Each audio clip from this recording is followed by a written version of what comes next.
profesor Fred. On biti pripremljen za predavanje.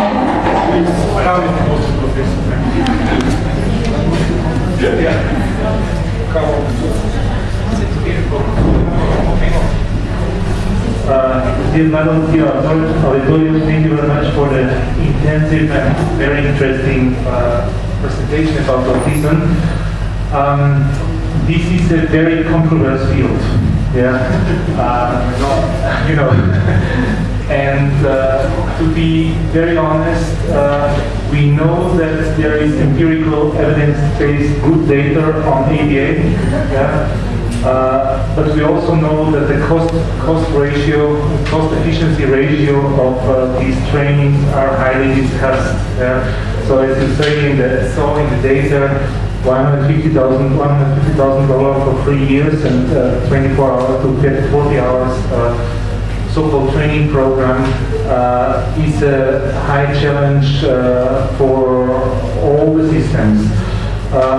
There are two aspects we have to take into account. First, for some parents, these training programs are like a network where they get concrete help, where they see that they can do something. So for some parents this might be useful and helpful, but we also see parents who are very distressed because ABA structures their life like other therapeutic forms, and it is difficult to say that ABA is for every child and every family with autism. So maybe we have to differentiate family pattern and ABA. To be very honest, ABA is not used in Germany and not used in Austria, but highly discussed because our philosophy of early childhood intervention, I hope I could tell it today, is much more on full participation, on social inclusion, and we are not totally convinced that a pure academic training might show the long-term input and output which is expected. So we use teach program, floor time teach. This is a technique which is used in a lot of institutions and services, but we do not use ABA. And as I told you in the very beginning of my presentation, the discussion of the intensity of training, of stimulation, and the cost efficiency ratio is still not clearly defined. So I'm not totally convinced that 40 hours of training is a very cost efficient way for children with autism. But I know that it is highly efficient in terms of evidence base. I know this. I know that in UK a lot of institutions use this method. UK and USA. And USA, yeah, UK and USA. I know this. And I want to point out one issue which is a little bit we have to take care. So when I started with in special education. Children with Down syndrome were very much in the public discussion. It was in the late 80s. Then there was a phase of ADHD. So we had an increase of ADHD. And now the last phase are children with autism. So there might be an increased sensitivity of the society towards autism. There might be better diagnostic methods in autism.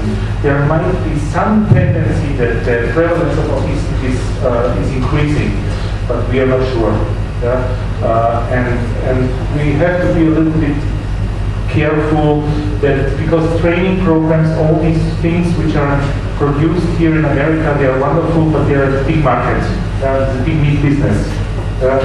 So we also have to take care, do we overwhelm parents with this? Is this exactly what the parents and the family needs?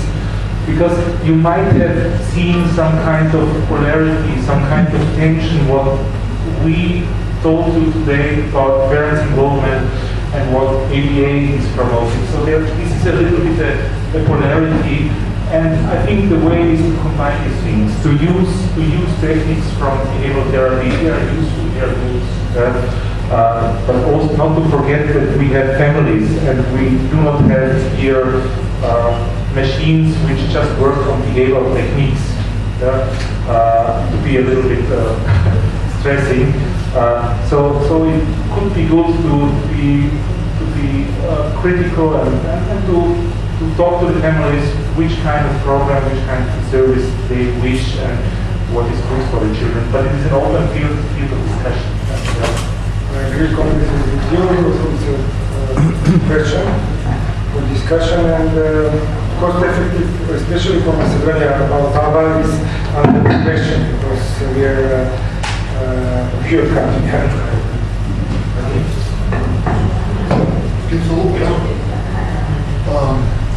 We were asked for the German situation from early age and autism. And in Germany we have about 50 institutions, early age centers only for children with autism. All over Germany. About 15. Yes. So about three in every country in Germany.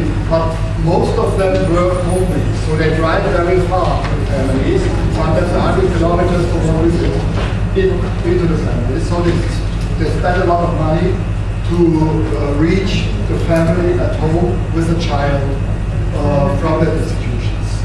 The methods they use are, as Margaret said, almost every of those institutions only teach.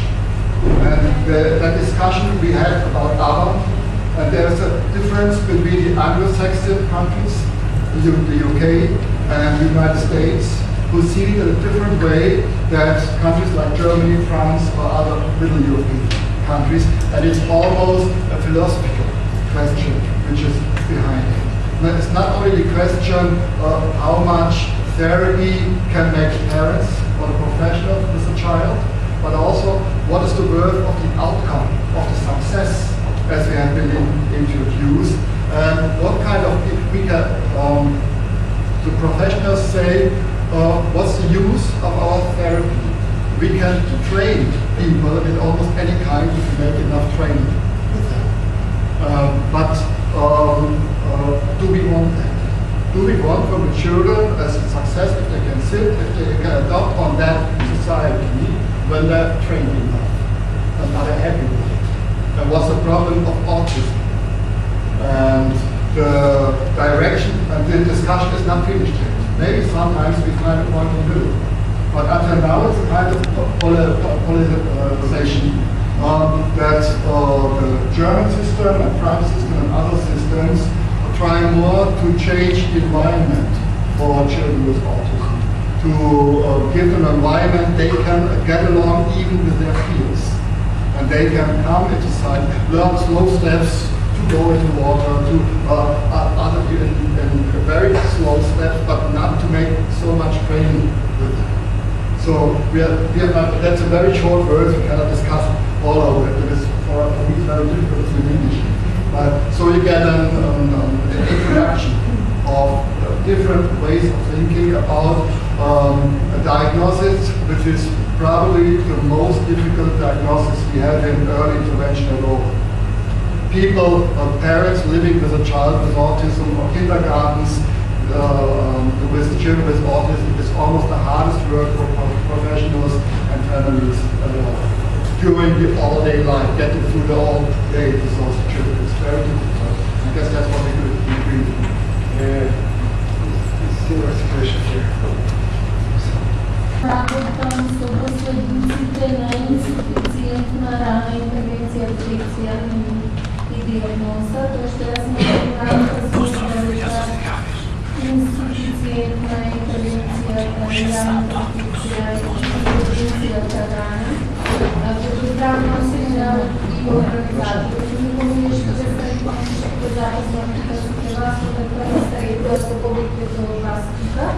Moja mislim, Saška je osnovna uzimnica, tako ja mislim da poznala mu odavna. Ono što tako da kažem, neka može biti zato što se skoro še dosta da odsjesa danas, превенцијата, раното откривање и раната интервенција е најефективниот начин од средство. Она што јас работам во тоа е многу постапо.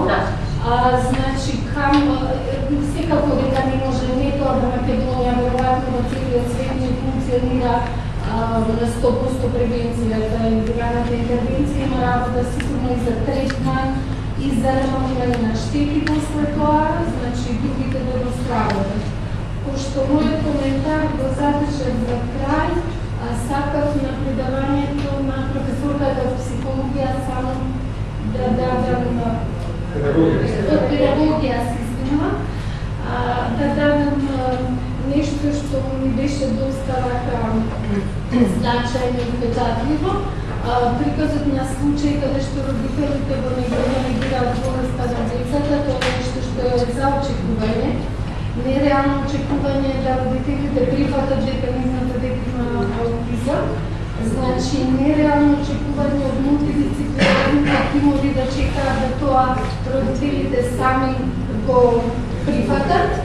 Тоа е задача на мултидисциплинарните тимови да работат на прифаќање на проблемот и тоа е првата задача која може би не е поважна од другите задачи во работата, но е неопходна за да може нешто да се стори. Ако немаме прифаќање на проблемот, onda нема потреба нешто да се менува. Но тоа не е задача на родителите во тие моменти, затоа што спротивно ќе ги изгубите главните сојузници, родителите со кои треба да се работат, ако тоа се свати, вие не прифаќате, со вас нема место и просто се работа. Значи, секако дека потоа има и други фази, осим негација, кога ми се проектираат и кажат на педагозите дека они се криви за тоа што нивното дете така се однесува или не знам кој е крив, но за тоа веројатно љубовите дека да бидат обучени, да бидат повеќе дисциплини и луѓе кои сметам дека не постои никој на светот што знае све и дека едукацијата во овој период е многу значајна за тие тимови и повеќе дисциплина уклучување во тие тимови ќе биде од корист, спротивно наместо да се намалите се зголеми штети. Ви благодарам уште еднаш и на организаторот, на сите предавачи за овој настан што денес ни го примите. Вие што бевте психијатрија, бидејќи во последните години некако како да беше забравено дека се работеше, но со професорката Рана што го организирате во медицински факултет. Во секој случај да чекуваме и вие на ваши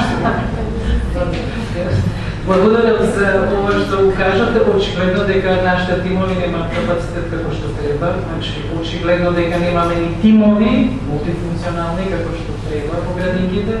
Се импровизира, има и каде дилетантски пристап односно решавање на проблемите и точно заради тоа се случува тоа што се случува. Меѓутоа, има фалинки, ќе признам и во иницијалното образование на сите профили овде, значи програм за педагози, психологи, диетолози.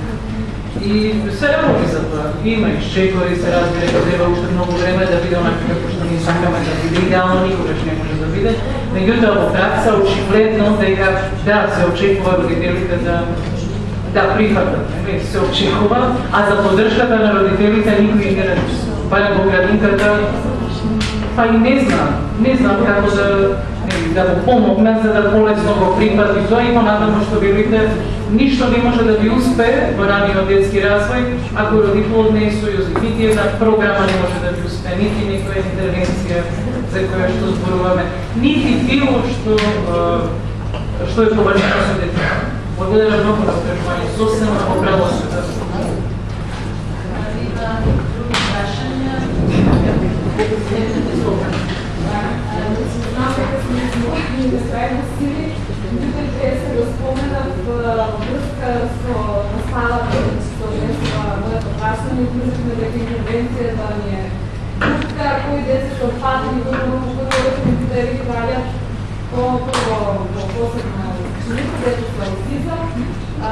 Спомната дека не сме да применуваме и импровизираме со овие методи кои се типично дефектолошки применливи, да кажуваат и резултатите деца со аутизам, што се насудени на пропаст. Традиционалните методи кои што ги применуваме се апсолутно неприменување, моето прашање програми исто преескањата се апсолутно несоодветни за ветото што се правја. Прашањето ми е на кој начин кој може да ни помогне како да реализираме општо едукацијата на Отличното прашање. Благодарам за прашањето. Државата може да помогне доколку вложи повеќе пари и ние ќе помогнеме во однос на едукација, кажам. Значи, ние ќе се обидеме да се приближиме на ТИЧ. Оно е со две колешки од Германија. За жал нема да може да биде такав семинар со толку присутни како што имаме денеска, 85 регистрирано. Но другото останува на традиционалните методи кои што сте ги учени на факултетот, затоа немаме ефект. Значи ние не можеме да видиме дека некој дете многу е подобрено во однос на неговата клиничка слика, односно дека е нормализирано, односно приближено до нормална детска популација. И затоа нашите деца со аутизам се наоѓаат на долна полестица на средовото односна и на состојба односно често пати тешки форми аутизам кои што веројатно до сада би биле умерени и умерени само тести. Значи таму се забележува дури до 15 степени на IQ покачување. Удобно постојано да покажу да поставаме диагноза. Значи, тоа е тоа. За жал, мора да ги користите оние национални методи, сега да моментот дека државата не стане свесна. Ние тука успеавме да го направиме овој семинар. Благодарение на доброволната активност на сите кенеди ваши професори од Германија и Австрија, кои што предоставени на собствен трошок, без да имаат некаква материјална надомест за ова што го предаваат.